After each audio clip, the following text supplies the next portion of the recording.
Welcome back to another episode of The Resource. I'm your host, Dr. Terry Jory. For those of you who are new to our show, The Resource is aimed at sharing resources with the community, shining a light on issues, and finding ways to bring people together. Today, we're looking into how local school districts have prepared for the 2020 school year in the time of COVID-19, what the future holds, and how digital schooling affects each family differently.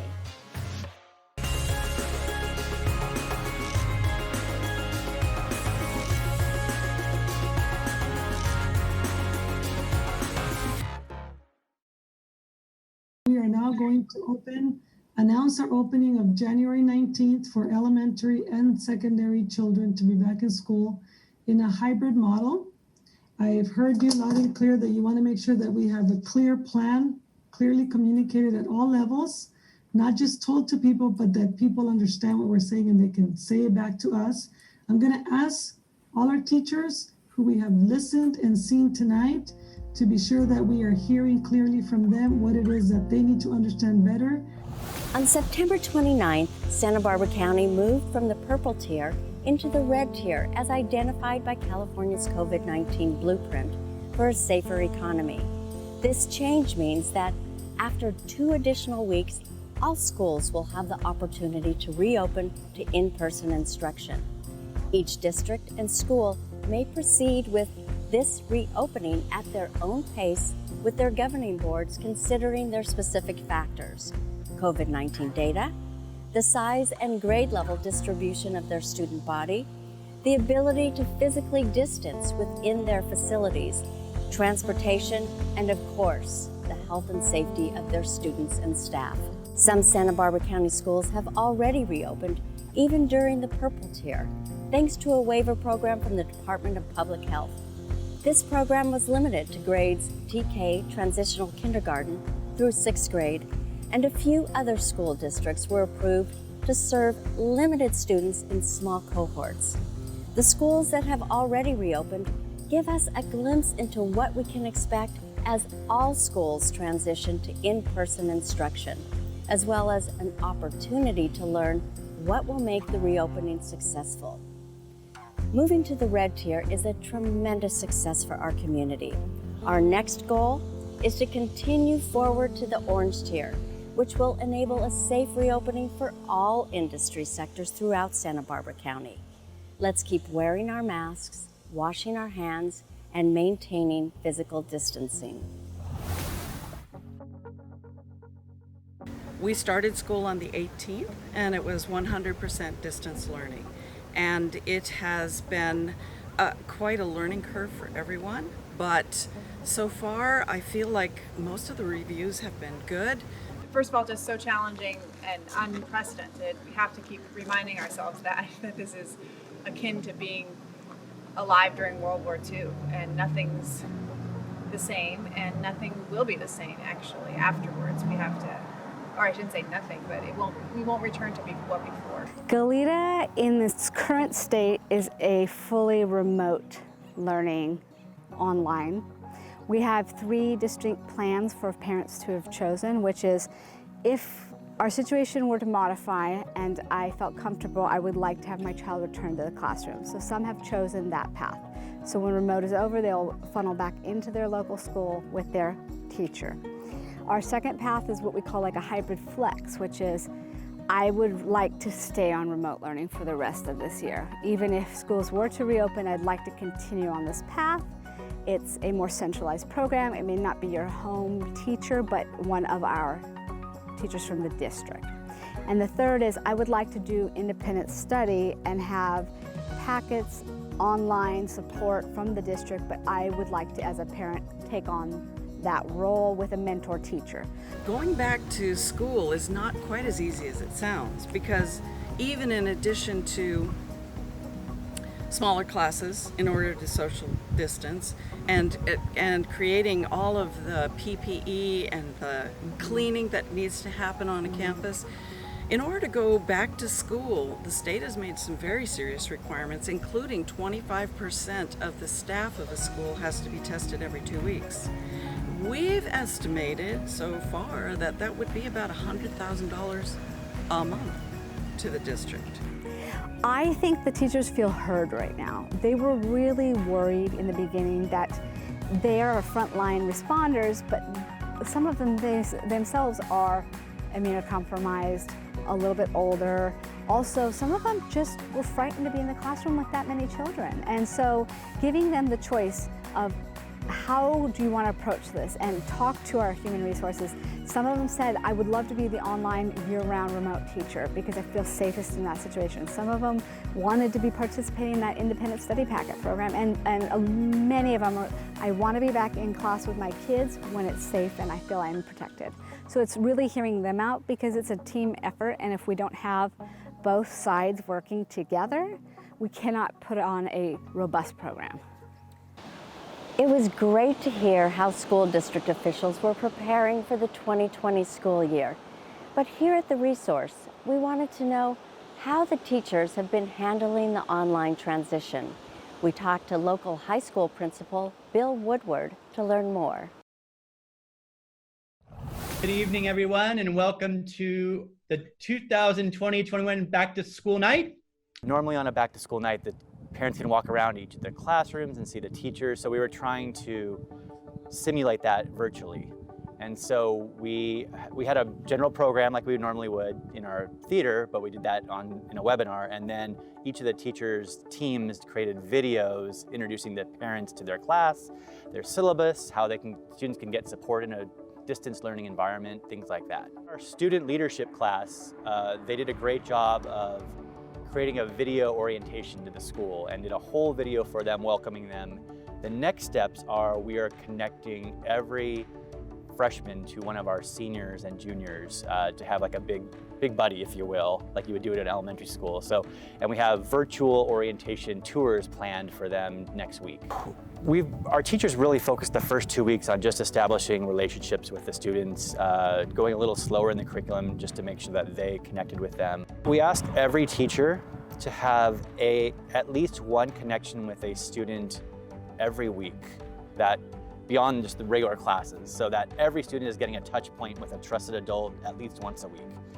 And a lot of times what teachers are doing is they're teaching a mini lesson, and then while the students are working in groups, they'll pull students one by one into a private chat room with the teacher to just say, hey, how's it going?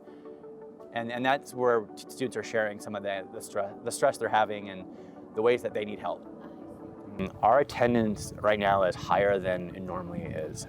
Which tells us the students are just craving the interaction. And so we have teachers reporting great attendance from their students. They report that their students are trying their best and are so sweet to the teachers students know the teachers are working their tails off to be creative and to support them. So the biggest takeaway I've had so far is that there's been this really great energy among the students and the parents and the teachers to really, cliche as it may be, we're all in this together, we're gonna support each other. Our teachers have never worked harder in their lives. They've tried to unleash their creativity about how to connect with kids. Our teachers have really worked overtime creatively to find ways to connect with kids. And so far, 4 weeks into school, the vibe is super positive. Certainly we're seeing students, kind of realizing that this is gonna be the reality for a while now.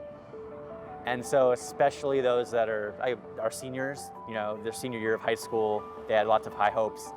I'm sensing a little bit more, I guess not despair, but just dejection from some of them. They're eager for us to get back more than anybody. I'm a parent of a senior and a freshman, so I empathize. I see it in my house daily. But our leadership students, in our ASB and leadership kids, have really almost made it like a Manhattan Project. How can we make school cool during this time for all of our kids? As families transitioned their lifestyle online, a very important issue was brought to light: the digital divide, a disparity where some members of our community have access to online resources and some do not. We wanted to learn more about the impact this has on our community and the people working to make a change. That digital divide is real, and of course socioeconomic status plays a factor in that. With a lot of the students coming home to an apartment where they don't have space to study, and there's multiple siblings there, and they don't have a quiet area to do their homework, and they don't have the fast laptop or fast internet capacity in order to get their work done. People that work in the agricultural business that do the fields, they get out 5:30, 6 in the afternoon, and I'm pretty sure they don't even have time to be with the kids, so the kid is alone doing their work. For me, it's been kind of hard because sometimes I can't get on class on time because like something's wrong with my Chromebook or my internet's like something's like wrong with it. Yesterday at the end of it, my teacher was like stopping and glitching and saying different words, and I think she was saying something important, but I didn't get to hear, so I had to leave the Zoom meeting. This is the time when the youth are developing these skills to then be successful in life. So when they're in junior high, they're developing the skills to time management, to have initiative within themselves. High school, they're starting to think farther ahead, so in terms of college and post-high school plans.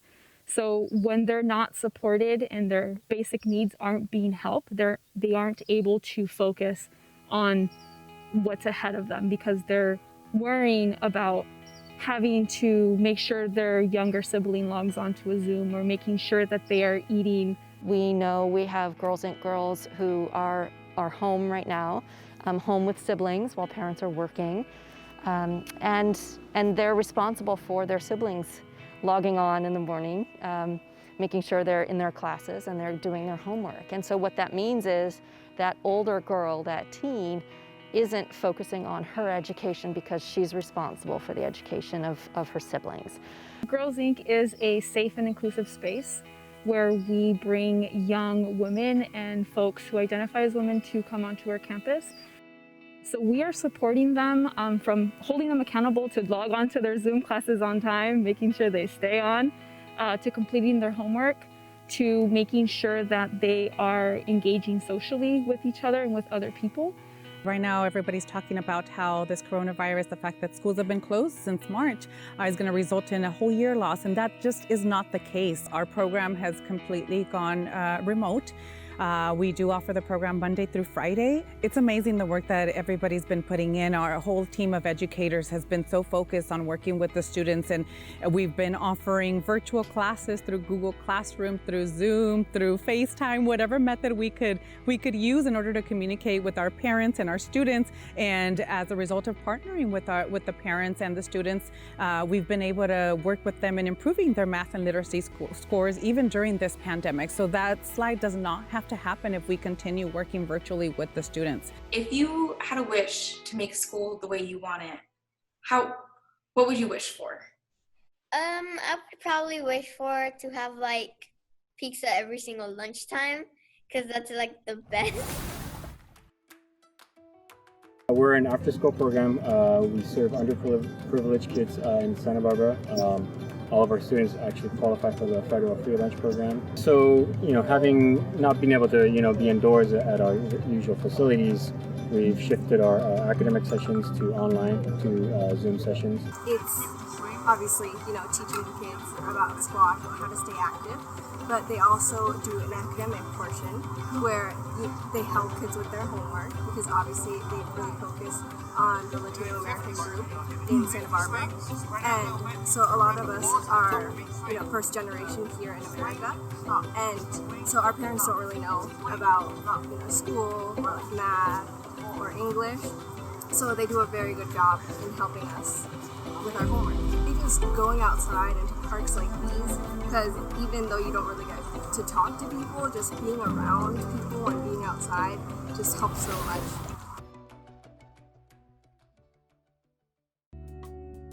Back in May, we decided to shut State Street down to vehicles so that the businesses and the restaurants could take their patrons or their clients onto State Street and serve them there, because it was safer to avoid contracting the coronavirus if it's in direct sunlight and out in the air. And what ended up happening was that the bicyclists and the pedestrians started to have some issues, to say the least, about, you know, where either one of them should be on State Street. Bicycles downtown are only a problem with behavior. It's not a problem with bicycles. There's ability to bicycle on particular every block of State Street except the 500 block. And it's not a question of are bicycles welcome. It's a question of what is the behavior with the bicycles. And we've had, I would call it acting out, just an age group of bicyclists that are the same. They've been locked up, school's weird, they're tense, and they've been acting up and doing things on their bicycles that either is unsafe or illegal, whether that's riding continuously on the 500 block of State Street, doing wheelies back and forth on State Street, not going from the 400 to the 600 block, but literally, I've watched this, just riding back and forth on the one block you can't ride on purpose. Some of the complaints that we've been getting are that the bicyclists are being very dangerous and reckless and arrogant and aggressive. They're doing tricks in the street. They're doing tricks right next to people walking. There have been collisions with pedestrians and bicyclists. There's been fights and altercations, and there's even a slashing, I guess. A man slashed a teenage boy with a knife. It seems to be that mainly Latino youths are the ones riding their bikes. And you talk to law enforcement, they've noted that there is a decline in youth violence. And it could be because the schools are on lockdown, everyone's supposed to be at home. But it could also be that instead of getting into fights and doing mischief, they're riding their bikes instead and enjoying where they live.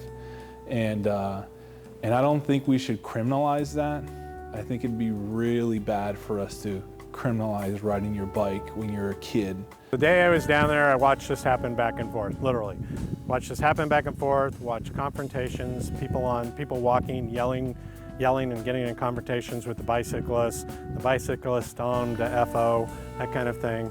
And so at council, I brought this up, and in a certainly light-hearted, Mike Jordan-type comment, I said it's kind of like they just need somebody to stick in the spokes, okay? And then I was, of course, accused of criminalizing and marginalizing these poor, quote-unquote, children who are doing this on the bicycles. And so I have been receiving emails from people using words like terrorizing and gangs on bikes. And those terms are usually applied to people of color by non-people of color. And it's just a dangerous mindset. And to make it worse, we've had a council member who said that, he claims he was joking when he said it, but he said that maybe we should put sticks in their spokes. That, to me, was just reckless and dangerous. If that's some other council member's attitude, that's great. That attitude will change real quickly once something happens between a moving vehicle and a bicyclist, and the bicyclist is cited when they got injured because they were on the wrong side of the street, going the wrong way and playing chicken with a vehicle. That attitude or that statement will change pretty quickly. And that's the whole idea of just talking about this, is we shouldn't be in that position where we're looking the other way, where there's going to lead to injury to somebody, either a 75 or 80-year-old person walking on the street on a residential boulevard only and is injured by a bicycle, or a bicyclist who is injured by a motor vehicle. That we should not be looking the other way if it looks like that's what's going to happen. I've been involved with the bicycle industry for close to 40 years, most of my life, and this is the most popular I've actually ever seen bicycles as a whole. I do not think the city was ready for this at all. Who was ready for this COVID thing? I don't think laying down the hammer is the way to go. I don't think a police officer on each corner individually picking off people as they run the lights or do wheelies or don't slow down for traffic or don't yield to the pedestrians. I don't really think that's actually the way to go. But I do know that at some point the tide will change and the youth will get it.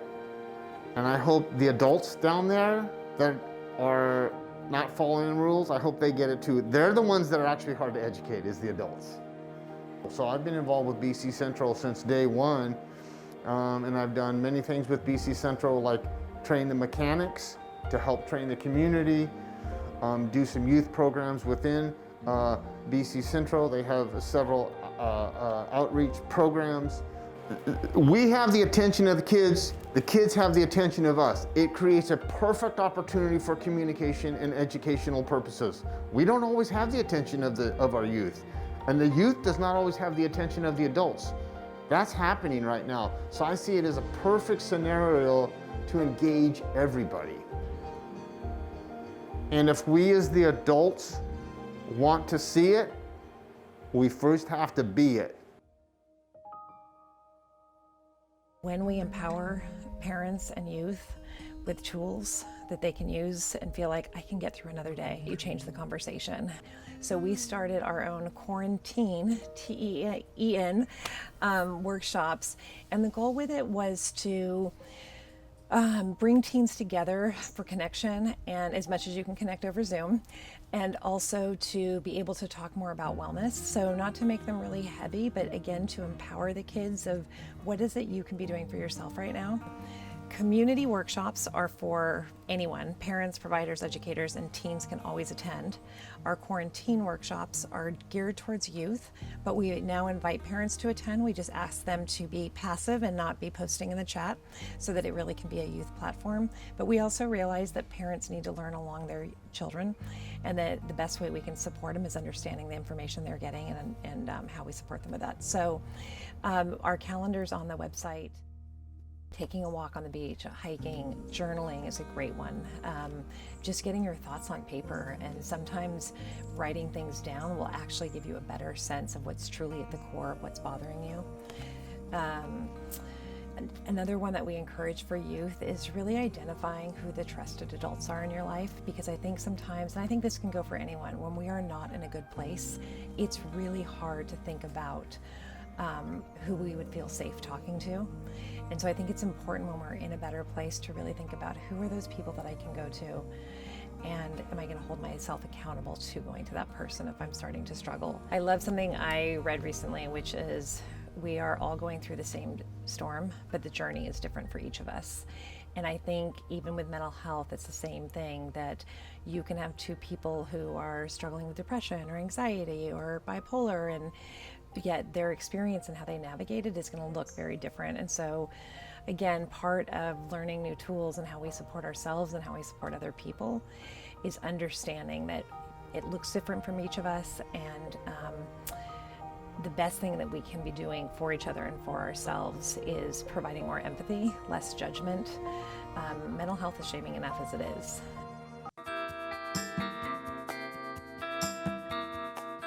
Coming back to school 2 weeks ago, it's all online. Kind of sucks. I would rather be out in school with all my classmates, having fun. This will be our our second full quarter online, so I think it's getting better. Like, especially like professors are starting to get the hang of things a little bit more. But at first, it was a really hard transition. Like, I don't have a schedule to go by. Like, I don't have to be up by a certain point now, which kind of throws me off. Especially now, since we're not allowed to go anywhere else with coronavirus. Everything's just a little bit more blurry. And the only way to meet people is to slide in the Zoom DM. It's true. And I feel like most of the compassion that I've felt has really come from like professors and TAs being like really understanding and flexible. But if I'm being completely honest, I feel like the school itself hasn't provided as much of it. No resources every day for free. You have to interact with people on a daily basis, and doing it through Zoom is just not going to cut it. As well as just losing face-to-face time with other people. We shared testing location information with you in our first episode, and we're here now with the most up-to-date information. If you have symptoms or have been exposed to someone with the virus, please get tested. All tests are free, and there are 3 locations. In Goleta at the Goleta Valley Community Center, 5679 Hollister Avenue. In Buellton at the American Medical Response, 240 East Highway 246, Suite 110, and in Santa Maria at the Santa Maria Fair Park, 937 Thornburg Street. You can register for a free COVID test online at https://lhi.care/COVID testing. And if you have questions, you can call the Santa Barbara County Call Center at 833-688-5551.